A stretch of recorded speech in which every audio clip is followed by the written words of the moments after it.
is Mihaela, and I will be moderating the panel titled Geopolitics Power, Women at the Helm of Global Influence. As we have all witnessed and we have all discussed this in Davos already, but this year has had a very impressive start. I mean, we are on my mission through life after a near-death experience. Mission number one is to end the use of carbon-based fuel. We put Hawaii on track to go 100% renewable for energy by 2045. We are a third of the way there, so we are on track.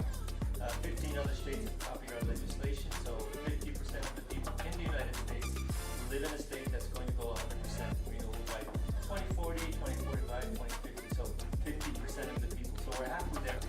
Well, thank you very much. I am not like that. I haven't had lunch. Maybe I will be more than you.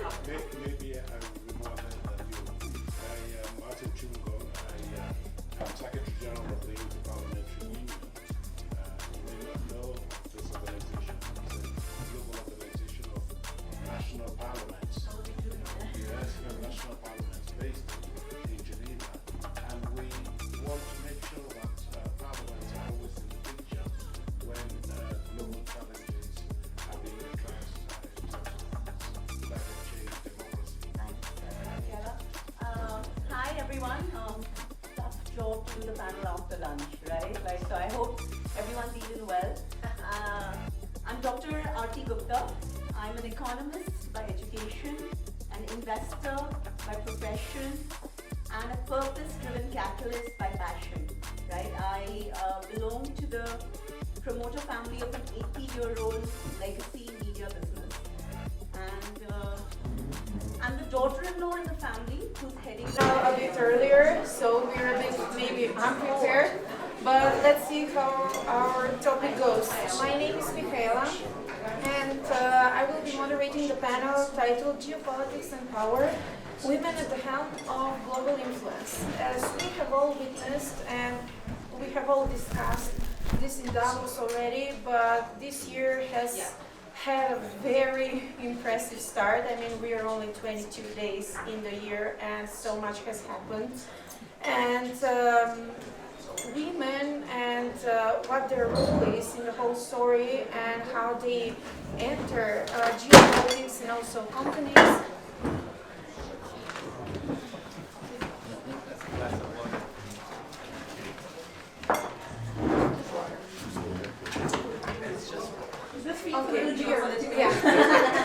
We are fine. So maybe first we should start by briefly introducing each of the panelists. I would request all of them, the lady first. I mean, it is a panel for women after all. So let each panelist introduce themselves in like a few sentences. Sure. Hi. Thanks, Mihaela. Hi, everyone. Tough job to do the panel after lunch, right? So I hope everyone's eaten well. I'm Dr. Aarti Gupta. I'm an economist by education, an investor by profession, and a purpose-driven capitalist by passion, right? I belong to the promoter family of an 80-year-old legacy media business. And I'm the daughter-in-law in the family who's heading the family office. So I manage and direct all investments, both in the public and private markets, for the family. Thank you, Aarti. Now we can move on to Martin. Can you please introduce your work? I think it's working. It's working. Okay. Well, thank you. Thank you very much. I'm not like her. I haven't had lunch. Maybe I will be more than you. I am Martin Chungong. I'm Secretary General of the Inter-Parliamentary Union. You may not know this organization. It's a global organization of national parliaments. Oh, we do know. Yes, national parliaments based in Geneva. And we want to make sure that parliaments are always in the picture when global challenges are being addressed in terms of peace, climate change, democracy in general. And my job is global chair of the International Gender Champions, which is a group of leaders, heads of international organizations diplomats, members of civil society, and increasingly the private sector that are committed to ensuring that gender equality is part and parcel of the entities that they're on. So that's what I can say about myself. Thank you. And let's move on to Henk. So my background is computer games. Has anybody here ever played Tetris? Yes. Thank you, and I'm Still sorry. I am on my missions in life after a near-death experience. Mission number 1 is to end the use of carbon-based fuel. We put Hawaii on track to go 100% renewable for energy by 2045. We are a third of the way there, so we are on track. 15 other states have copied our legislation, so 50% of the people in the United States live in a state that's going to go 100% renewable by 2040, 2045, 2050, so 50% of the people. So we're halfway there in the United States. Now we're doing it outside by bringing islands, island countries, and countries to Hawaii to show them what we did and put them on the path to achieve 100% renewable energy in their jurisdiction. Thank you. So we can all agree that power is shifting globally currently, and I have attended some panels from LinkedIn, and there have been reports that women in leadership have peaked in 2022, and then that number is in stagnation in the last few years. And also I read the report of the IPU as well, that in 2024 there was a peak and then stagnation for women in leadership. What would you say about women in parliaments? They're around 30% at the moment, I think, according to the report. No, they're not even 30%. They're 27%, which means that the primary representative institution in each country is run 73% by men. This is gross inequality. And so it is something that challenges us daily, because this world is replete currently with lots of challenges, conflicts, pushback on women's rights, climate change, declining trust in institutions. So it is time for us to take a look at how we can scale up women's participation. And what kind of policies do you think work best for inclusion of women in parliaments or international institutions? Before you talk about policies, I think you should talk about commitment, leadership. It takes people with vision to work resolutely towards gender equality, and it is very crucial for that to happen. Then there are lots of things that we see that we could do to improve upon the imbalance between men and women in political participation.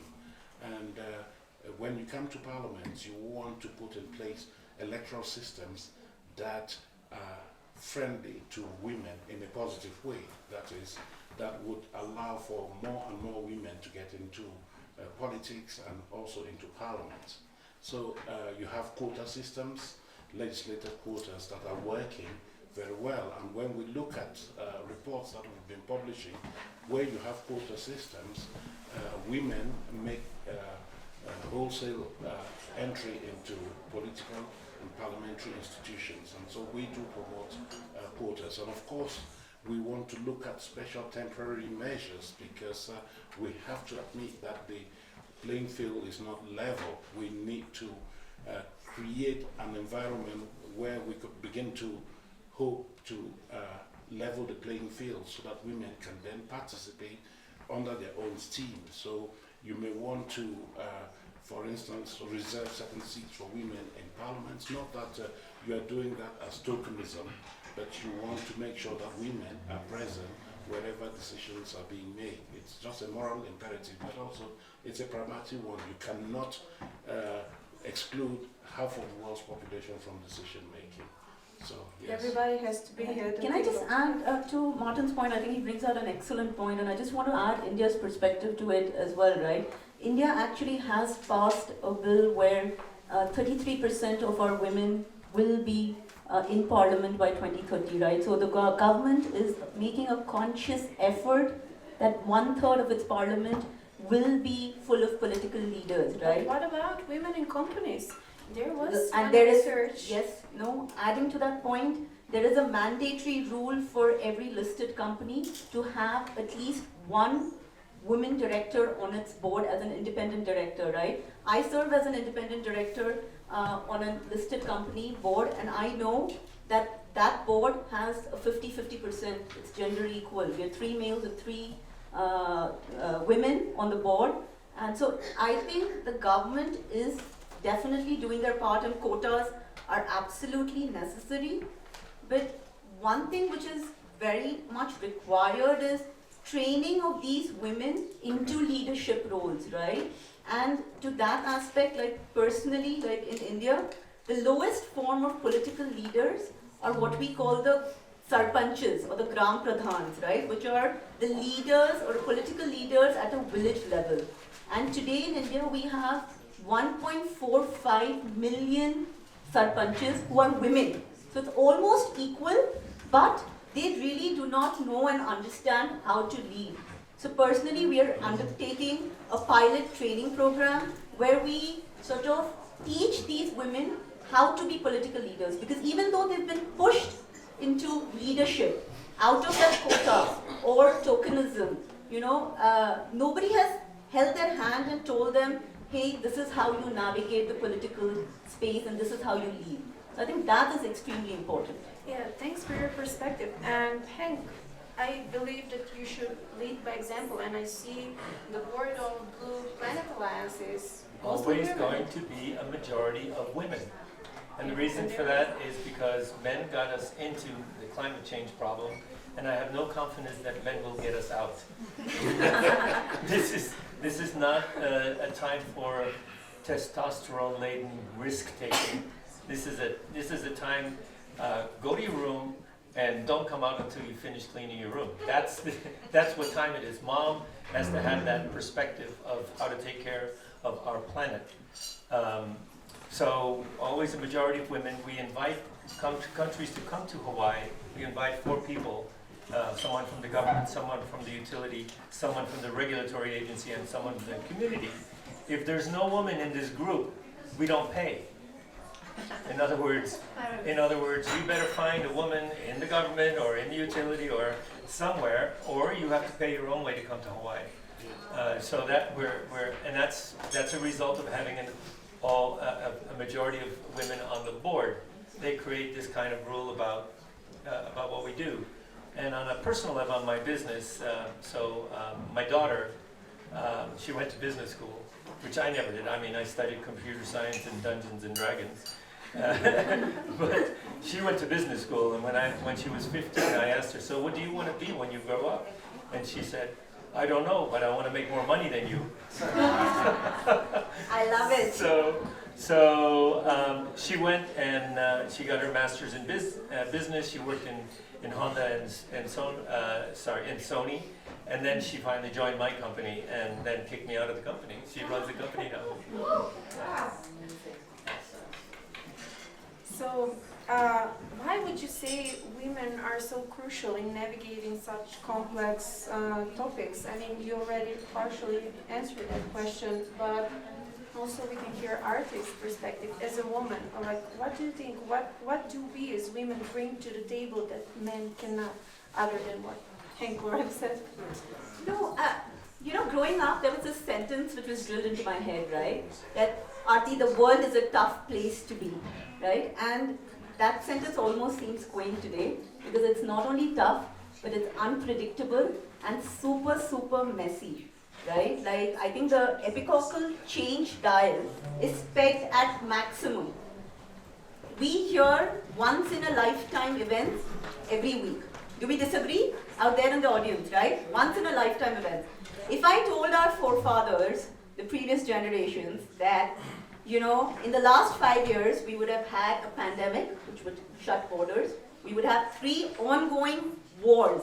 I'm not talking about side conflicts. I'm talking about full-fledged wars. We would be having different government schemes where trade, tariffs are being just thrown around as you know, uh, leverage, We know. right? And they would be thinking that I'm defining, you know, a century worth of things. But no, I'm not defining things from 1900 to 2000. I'm defining what happened from 2000 to 2025, right? Like into 2026 today. So I think what worked in the last, say, 20 or 5 odd decades will not work in the future, right? The world does not, the biggest risk the world has today is power is moving faster than responsibility. And I think that is why we need women in the driving seat, right? Women know how to lead with purpose, right? And we heard that in the room all morning, right? There were people who were talking about wealth, there were people who were talking about philanthropy, there were people who were talking about their corporations, but an underlying theme which every girl, every woman out here spoke was a subconscious or an unconscious bent towards purpose. And that's the sort of world we really need today, right? Yeah, right. And I would like to add that having role models is really important, and having someone to look up to could be very stimulating. Like in terms like, yeah, there is somebody that I admire. There is somebody I wanna be. He or she, somebody that I wanna be when I grow up. And I didn't really have a lot of role models, women role models, when I was growing up. And how do you think, for example, I have another answer about what's the difference between men and women. There's a basic difference between the way we think. Men compartmentalize. In other words, we can think about one thing and ignore everything else. And we can ignore, and so what that means is, if I'm a CEO of a company and my sole focus is on profitability, I can ignore everything else that's going on. The evil effects of my pollution that I'm causing, and so on. And these are out of sight, out of mind. But a woman's mind, everything is connected. I know, I have this argument, I argue with a woman, and then I'm talking about this, and then she's talking about that. Wait a minute, that's not connected. Well, Everything is connected. everything is connected. Everything's connected. Everything is connected. So basically, what women bring to the table is that they are not going to externalize the problems that we create when we do business or when we run government.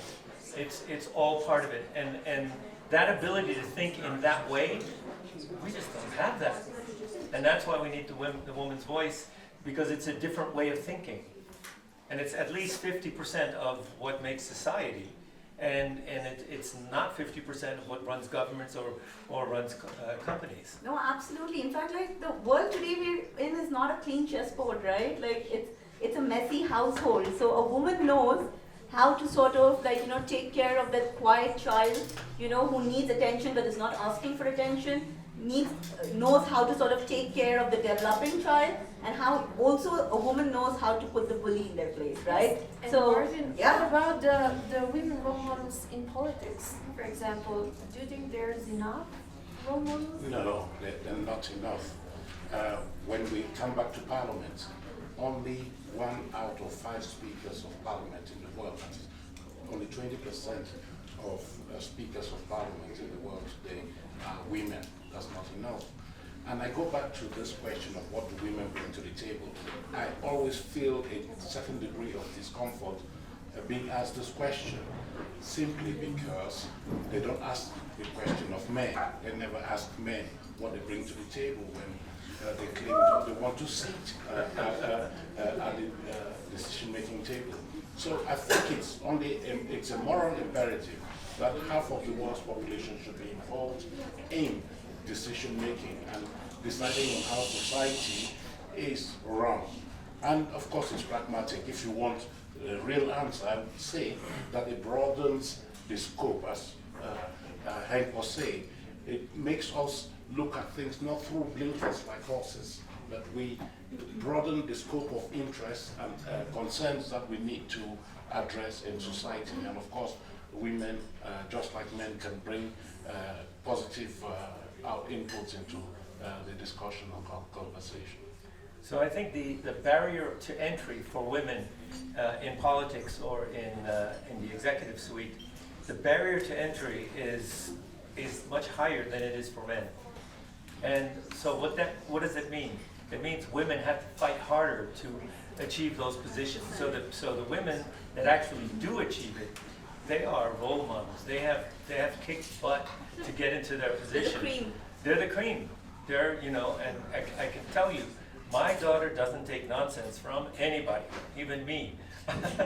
So I think the women who work their way up are the role models for the next generation of women. And also there's some research that shows that women in networking, for example, are regarded as more aggressive or pushy. This was done by my fellow PhD student from the University of Leeds, and it was in corporations in India where 51% of the entry job were women, but then at the CEO levels they only had 5% of women representation, which is a very big deal. And there are barriers, and if you want to go into a bigger institution, work at a better institution, you need to know somebody there, because LinkedIn research does show that you need somebody from the inside to pull you. And as a woman, if you cannot network very well, or if you are looked as somebody who is aggressive in the networking part, I mean, it's a bit difficult. How can they enter these institutions if they cannot network with these people? I mean, what is your perspective on this? If I could also chip in here, we cannot reasonably expect to achieve effectiveness in women's political participation if we don't address the issue of violence against women politicians. It is something that is very prevalent across society, and it discourages women from going into politics. Even those who are born into politics have had to pay the personal price. The Adams of this world, the Sanas of this world, who are under scrutiny and I'd say attack and assault on a daily basis. And we see it in our work. Many women are withdrawing from politics because of the heavy toll this is taking on them. And so we need to address this. On the increase with social media lately? Yes. Online abuse, online sexism, online verbal on women is incredible. It's unacceptable, I think. Politics is almost considered a dirty word, right? Yes. Like, and women are asked to sort of stay away from it, right? Like, and just like sort of coming back to your original point about, I think when women network, the point you were trying to make is like they're considered aggressive, and when men network, It's just normal. It's normal, right? Like a man is ambitious, but a woman is aggressive.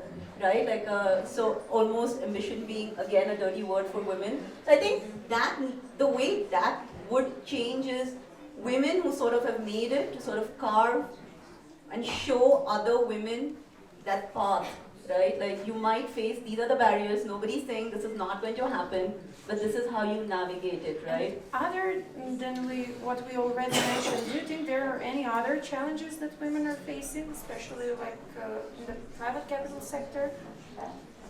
Yeah, I think first of all, when we look at society, it's people that hold the purse strings, right? Men, they have all the resources in the world to invest into their political ambitions, and women are always in the lower rungs of financial resources. So it's a major challenge.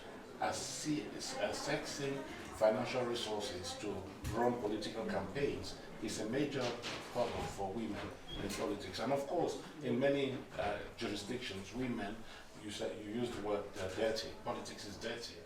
Go talk Considered, to, yeah? Yes, considered dirty. You go talk to in many countries in the Middle East, they'll tell you, women, their places at home. So you see that the authorities, the leaders of those countries are not investing as they should in promoting women's empowerment.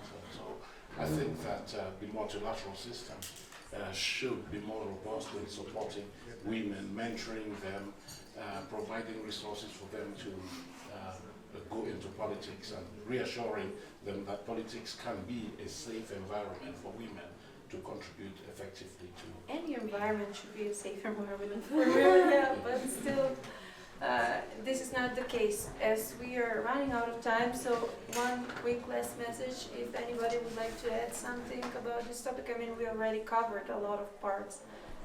Mr. Henk, would you like to add something? Yeah, I would really like to see a woman president in the United States. Desperately, please.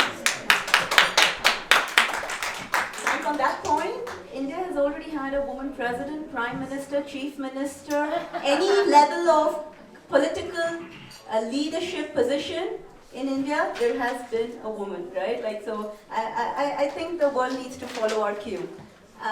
My message to all women out there is, you know, if you don't have a seat at the table, then you're on the menu.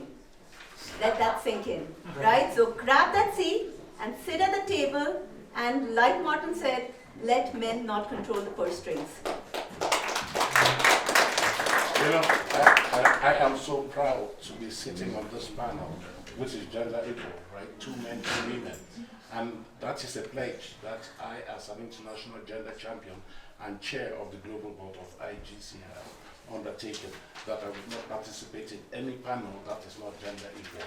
So my message here is that wherever there is a conversation, whether it is in official realm or in the private sector, we should make sure that there are equal men and women at the table, as you say, not on the table. Thank you so much.